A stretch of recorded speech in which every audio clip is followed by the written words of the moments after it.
Hi friends, நம்ம விஜய் மல்லி ஸ்டோரியில் வந்துட்டு மல்லி அண்ட் தென் அன்னபூர்ணி அம்மா ஒரு பிளான் பண்ணுறாங்க அப்படின்னு பார்த்தா, ரேணுகாவை நடிக்கிற இந்த சுடரும் ஒரு பிளான் பண்ணுறாங்க அப்படின்னு சொல்லலாம்.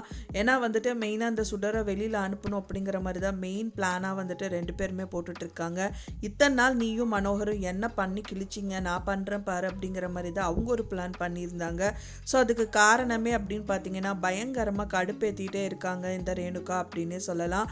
ஏன்னா வந்து பார்த்திங்கன்னா விஜய்க்கும் மல்லிக்கும் வந்து ஒரு அந்யோன்யம் அப்படிங்கிறது இல்லாமல் போச்சு. ஏன்னா விஜய் மனசில் இருந்தால் கூட வந்து பார்த்திங்கன்னா மல்லி வந்து 100% அது ஏற்றுக்கறக்கு அவங்களால வந்து முடியல. காரணம் என்ன அப்படின்னு பார்த்தீங்கன்னா இந்த சுடர் தான் அப்படின்னே சொல்லலாம். ஏன்னா வந்து என்ன தான் ஹஸ்பண்ட் அண்ட் ஒய்ஃபாக இருந்தாலும் முதல் ஒய்ஃப் வந்து வீட்டில் இருக்காங்க. அதுவும் வந்து பார்த்திங்கன்னா அது முதல் ஒய்ஃபே கிடையாது, அது வந்து பொய்யான ஒரு கேரக்டர். அப்படிங்கும்போது யாருக்குமே இருந்தாலும் அது வந்து ரொம்ப உறுத்தலாக தான் இருக்கும். ஸோ அந்த மாதிரி தான் வந்து போயிட்டு இருந்தது. ஸோ மெயினாக நேற்று எபிசோடில் வந்து பார்த்திங்க அப்படின்னா மெயினாக மல்லிக்கு வந்து சாரீ வாங்கி கொடுக்குறாங்க இல்லையா, ரேணுகாவுக்கு வந்துட்டு அவங்க அடம் பிடிச்சாங்க அப்படிங்கிறதுக்காக ஒரு சாரீ வாங்கிட்டு வந்திருக்காரு. சாரீ வாங்கிட்டு வந்து அவங்ககிட்ட கொடுத்தது மட்டும் இல்லாமல் மல்லியை கடுப்பேற்றுற மாதிரி வந்துட்டு அவங்களுக்கு வாங்கிட்டு வரல அப்படிங்கிற மாதிரி எல்லாம் சொல்கிறாங்க.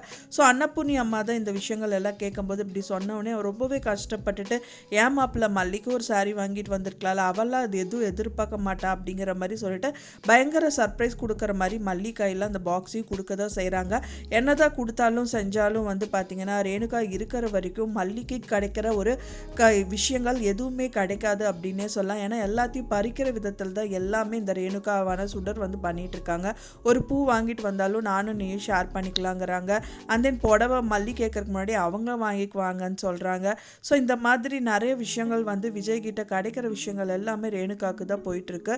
ஸோ இதை பார்க்க வந்து மல்லிக்கு வந்து கடுப்பாயிட்டே இருக்காங்க. ஸோ அன்னபூர்ணி அம்மா வந்து இவளை நம்பினா ஒன்றும் ஆகாது அப்படின்னு சொல்லிட்டு தான் இந்த பேய் மாதிரி வேஷம் போட்டு அவளை ஏமாத்துனா வந்துட்டு எப்படியும் வந்து பயந்துட்டு எல்லாத்தையும் கக்கிடுவா. ஸோ அதை வச்சுட்டு நம்ம வந்து ஏதாவது ஒரு விஷயங்கள் வந்து பண்ணி விஜய் கிட்ட ப்ரூவ் பண்ணுங்கிற மாதிரி அவங்க பிளான் பண்ணிட்டு இருக்காங்க. பட் ஆனால் அவங்களோட பிளான் வந்து, அதாவது இந்த சுடரோட பிளான் வந்து ரொம்பவே வந்து சேஞ்சாக இருக்குது அப்படின்னே சொல்லலாம். ஏன்னா வந்து பார்த்திங்கன்னா சுடர் வந்து சொத்தை வந்துட்டு அவங்க கதிரேஷன் கிட்டேருந்து வாங்கணும் அப்படிங்கிறது அவங்களோட மெயின் ஏம். ஸோ அதுக்கான நோக்கத்தை தான் வந்து பார்த்திங்கன்னா நைட்டு தான் வந்துட்டு நல்ல டைம் அப்படின்னு சொல்லிட்டு அவங்க யூஸ் பண்ணிக்கிறாங்க. ஸோ இது கதிரேஷன் தூங்கிட்டு இருக்காரு. அந்த டைம் வந்து பார்த்திங்க அப்படின்னா டாய்லெட் போகிறாரு. அந்த டைமில் உள்ள நுழைஞ்சவங்க வந்துட்டு அங்கேருந்து பதுங்கி இருந்துட்டு அவங்க பில்லோ கீழே இருக்கிற அவங்க சாவி எடுத்து அண்ட் தென் வந்து அந்த ஃபைலையும் எடுத்து கையில் வச்சுட்டே இருக்காங்க. ஸோ அதை வந்து பார்த்துருவாங்க அப்படின்னு தான் நினைக்கப்படுது. ஏன்னா வந்து பார்த்திங்கன்னா இவங்க வந்து வேறு பிளான் போட்டு அவங்கள வந்து ஏமாற்றி அவங்க வாயிலேருந்து எல்லாத்தையும் கறந்து அண்ட் தென் விஜய் கிட்ட ப்ரூவ் பண்ணணும் இவங்க ரேணுகா கிடையாது, இது சுடர் அப்படின்னு சொல்லிட்டு இவங்க பிளான் பண்ணிகிட்டு இருக்காங்க. இவங்க பிளான் பண்ணுறதுக்கு முன்னாடி அவங்க பிளான் பண்ணதே இவங்க வீடியோ எடுத்துட்டாங்க அப்படின்னா சூப்பராக இருக்கும். ஏன்னா வந்து பார்த்திங்கன்னா அவங்க என்ட்ரி கொடுக்கும்போதே வந்து ஏன்டி இவ மேலே போகிற, என்ன பண்ணிகிட்டு இருக்கா இவ அப்படிங்கிற மாதிரி அன்னபூர்ணி அம்மா கேட்குறாங்க. ஸோ மேலே போய் பார்க்கவும் செய்கிறாங்க. ஸோ பார்க்கும்போது கண்டிப்பாக வந்துட்டு அவங்க கையில் வந்து ஃபைல் இருக்கிறது கண்டிப்பாக பார்த்துருவாங்க.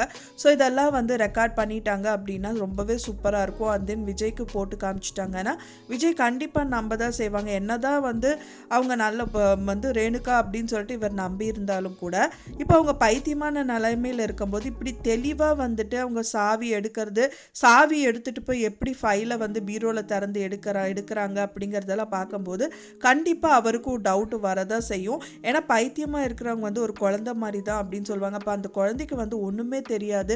இப்போ ரூம்குள்ளேயே வந்து சிக்கிட்டாலும் அவங்க எப்படி வெளியில் வருது அப்படிங்கிறது கூட தெரியாது. ஸோ அந்த மாதிரி இருக்கிற ஒரு சூழ்நிலையில் இவங்க எப்படி தெளிவாக வந்து பீரோவை திறக்கிறாங்க அண்ட் தென் ஃபைல் எடுக்கிறாங்க. ஸோ கையில் வச்சுட்டு ஒரு மாதிரி வந்து அசட்டுத்தனமாக சிரிக்கிறாங்கங்கும் போது கண்டிப்பாக விஜய் வந்து நம்ப தான் செய்வார். ஸோ அந்த மாதிரி ஒரு பாசிபிலிட்டி தான் நோக்கி எபிசோட் போயிட்டுருக்கு. ஸோ வெயிட் பண்ணி பார்க்கலாம் ஃப்ரெண்ட்ஸ், என்ன தான் நடக்க போகுது அப்படின்னு சொல்லிட்டு. கண்டிப்பாக இந்த வாட்டியாவது இந்த சுடர் சிக்கிரணும் அப்படின்னு தான் எதிர்பார்க்கப்படுது. ஒன்ஸ் அது ரெக்கார்ட் பண்ணி கண்டிப்பாக விஜய் கிட்ட போட்டு காமிக்க தான் வேணும். ஸோ அதுக்கும் தயங்கினாங்க அப்படின்னா ரொம்ப கஷ்டம் தான். ஸோ வெயிட் பண்ணி பார்க்கலாம் என்ன நடக்குது அப்படின்னு சொல்லிட்டு. உங்களோட கருத்துக்களை மறக்காமல் எனக்கு கமெண்ட்டில் ஷேர் பண்ணுங்கள். நான் சொன்ன இந்த தகவல் உங்களுக்கு பிடிச்சிருந்தா மறக்காமல் லைக் பண்ணுங்கள், ஷேர் பண்ணுங்கள், கமெண்ட் பண்ணுங்கள், சப்ஸ்கிரைப் பண்ணுங்கள். மேலும் இன்னொரு மல்லி சீரியல் அப்டேட்டோட நெக்ஸ்ட் மீட் பண்ணுறேன். தேங்க்ஸ் ஃபார் வாட்சிங் மை டியர் ஃப்ரெண்ட்ஸ். நெக்ஸ்ட் வீடியோவில் பார்க்கலாம்.